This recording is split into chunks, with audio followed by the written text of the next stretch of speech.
الإنسان لابد أن يحسب لهذا اليوم، يوم أن يبعثك الله عز وجل. على ماذا سيبعثك؟ النبي صلى الله عليه وسلم يقول: من مات على شيء بعث عليه. فإذا آمنت بهذا اليوم، يوم البعث، احرص على أن تبعث على شيء يرضي الله عز وجل ويكون سببا في نجاتك.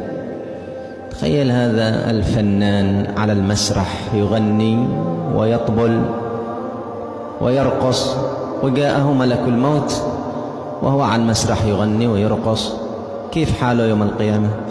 من مات على شيء بعث عليه، يبعث وهو يغني.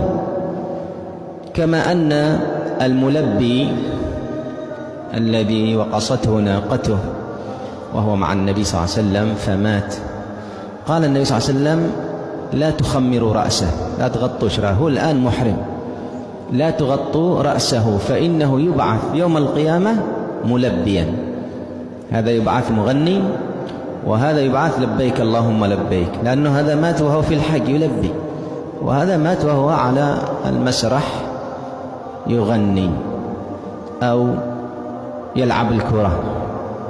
يبعث وهو يلعب الكرة، مات وهو يلعب الكرة، مات وهو يمثل، مات وهو يسرق، مات وهو يزني.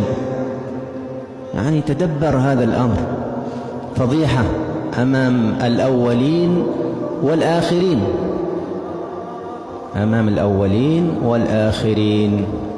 فالإنسان يحرص على إيش؟